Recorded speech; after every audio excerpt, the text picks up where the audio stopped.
Tema 9. La función comercial.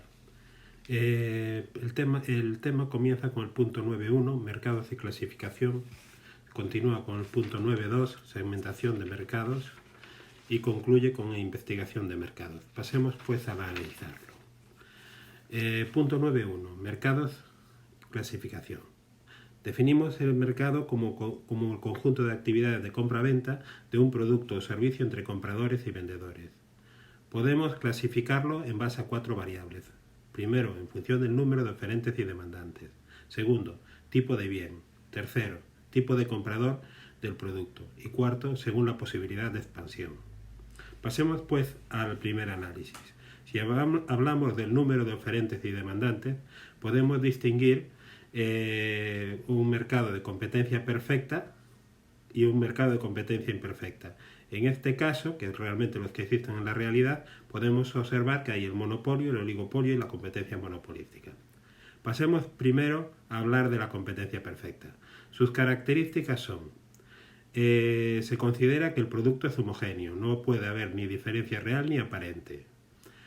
Los agentes económicos tienen total información sobre los precios del mercado, por lo tanto no puede suceder que se pueda vender el producto a un precio más alto o más bajo que el que está en el mercado, que se ha llegado a través del equilibrio entre los oferentes y los demandantes. Existen muchos oferentes y muchos demandantes, y para los oferentes el precio se convierte en un dato y por eso se les llama precio aceptante. Y cuarto, no existen barreras de entrada, lo que significa que a largo plazo no existen beneficios extraordinarios para las empresas que siguen en este mercado. Como es lógico, y ya sabéis, no existe en la realidad ningún mercado de competencia perfecta. Es un ideal, y el más parecido a ese tipo de mercado sería el de competencia monopolística. Pasemos a analizar ahora brevemente los mercados de competencia imperfecta, y atendiendo al número, distinguimos cuando hay un único oferente, monopolio; cuando hay un único demandante, monopsio, que no está ahí. O sea, hablamos de monopolio de oferta, monopolio de demanda. Monopolio de oferta se le llamaría monopolio y monopolio de demanda se llamaría monopsio. El oligopolio, también hay pocas empresas o pocos consumidores. Si hablamos de pocas oferentes, entonces estamos hablando de un oligopolio. Si hablamos de pocos demandantes, hablamos de un oligonopsio. Por último, nos quedaría la competencia monopolística. Aquí existen muchos oferentes y muchos demandantes, pero cada uno de los oferentes intenta, a través de las variables del marketing mix, de las 4 P's, de la que hablaremos en el tema siguiente: precio, producto, distribución y promoción, tratar de diferenciar su producto y conseguir un precio más alto que en un caso de competencia perfecta. La segunda clasificación es los mercados en función del tipo de bien. Si el bien va destinado a un consumidor final, hablamos de un mercado de consumo. Si por el contrario ese bien va a ir hacia una empresa, hablamos de mercado industrial. Tercer tipo de mercados, según el tipo de comprador. Si el comprador del mercado es el consumidor final, entonces estamos hablando de un tipo de mercado de consumidor. Si por el contrario es un detallista o minorista, hablamos de un mercado de detallismo o de minorista. ¿Qué es un detallista o qué es un minorista? Es una empresa que vende por unidad, vende al detalle, vende artículo a artículo. No tiene que ver con el tamaño, tiene que ver cómo hace las ventas. Por ejemplo, un supermercado, o el Corte Inglés, es un detallista, porque vende a la unidad.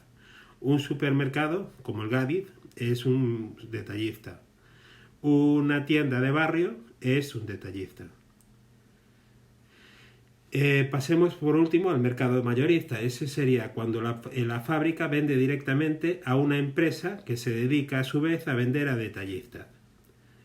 Cuando hace esa venta a esa empresa que vende a detallistas, se le llama mercado de mayoristas, y a esa empresa es un mayorista.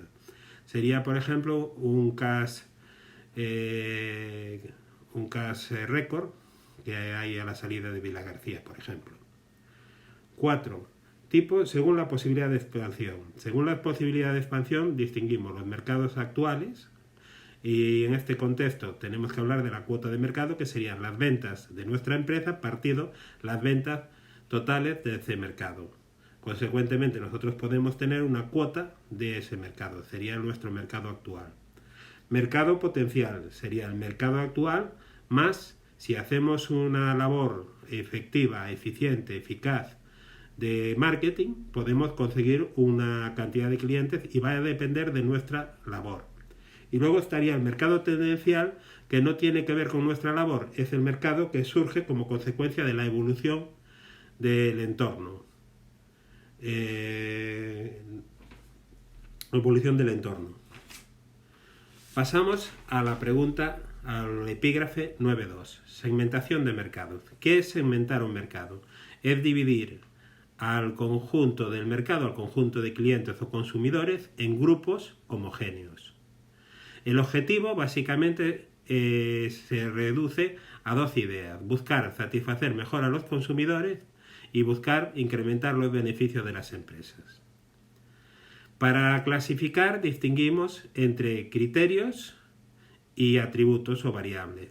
Los criterios sería una idea global que recoge varios atributos. Por ejemplo, son criterios utilizados para la segmentación de mercados el criterio geográfico, el criterio demográfico, el criterio socioeconómico, el psicográfico o el conductual. Cada uno de ellos recoge una serie de atributos. La realidad es que normalmente la segmentación no se hace en torno a un único criterio, que puede haber varios criterios que sirvan para segmentar al cliente. Los dos más importantes quizás sea el criterio demográfico, que recoge variables o atributos como el sexo, la edad o la religión, o el socioeconómico, que recoge variables como los ingresos, los estudios o la profesión. Pasemos al punto 9.3, investigación de mercados. Supone buscar información para la toma de decisiones de marketing. Nos interesa la propia empresa, sus debilidades y sus fortalezas. Y también nos interesa analizar el entorno para ver sus amenazas y sus oportunidades. Nos preocupamos de los consumidores, pero también nos preocupamos de cómo actúan o de conocer cómo se comportan la competencia, en un sentido amplio de la palabra. Para realizar esta investigación de mercado se suelen seguir 4 fases. La primera fase supone definir los objetivos, saber qué es lo que se busca con la investigación. La segunda fase supone diseñar la investigación. Esto implica escoger las fuentes, que hablaré dentro de un poco, y las técnicas de recogida de información. Cuando tenemos esa información, normalmente tenemos que hacer el procedimiento de recogida, de valoración y de presentación de datos. Sería la tercera fase.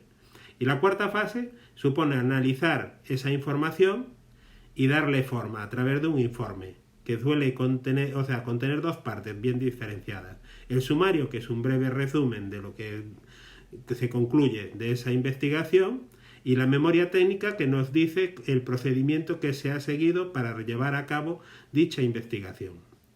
Pasemos a hablar de las fuentes. Las fuentes que se utilizan en investigación de mercados son las fuentes secundarias y primarias. Las secundarias ya son datos elaborados y por lo tanto la empresa va a abaratar considerablemente los costes porque no tiene que realizar un análisis estadístico de los mismos. Pueden ser fuentes secundarias internas o fuentes secundarias externas. Internas significa, por ejemplo, los datos contables de la propia empresa, los memorándums o los informes que se han ido elaborando a lo largo de su trayectoria. Evidentemente son gratuitos porque ya están realizados y son fiables. Un ejemplo sería, por ejemplo, en un banco la información que tiene sobre sus clientes, que le permitirá diseñar políticas de marketing más adelante, si quiere o no quiere prestar dinero o en qué condiciones va a prestar ese dinero.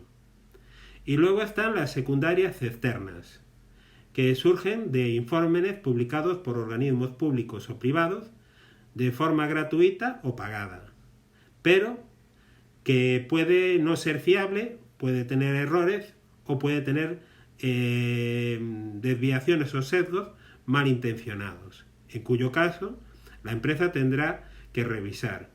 Por ejemplo, podría ser un ejemplo de información secundaria que se utiliza mucho en las empresas, las publicaciones que hace el BBVA sobre la economía española.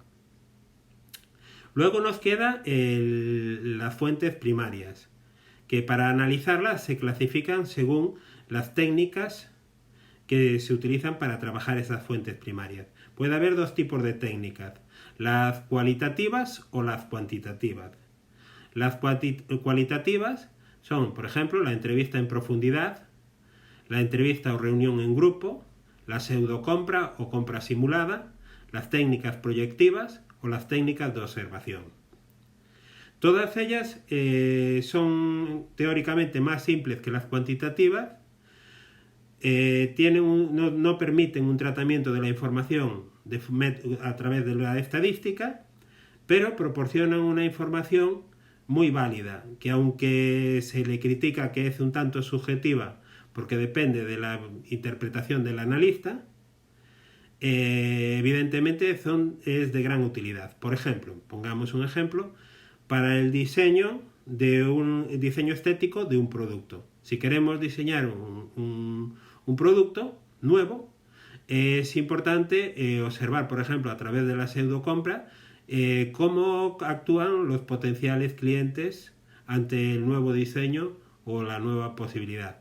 Por ejemplo, una entrevista en profundidad sería una empresa de estética, por ejemplo, entrevistando a un potencial cliente, podríamos descubrir qué es lo que le hace o no aceptar nuestras condiciones o nuestros contratos. Luego vienen las fuentes primarias, también se pueden, si lo permiten, trabajar de forma o con técnicas cuantitativas. Esto quiere decir que permiten utilizar herramientas estadísticas, tratamiento estadístico.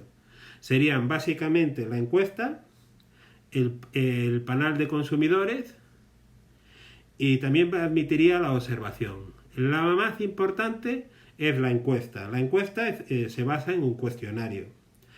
Tiene preguntas estructuradas,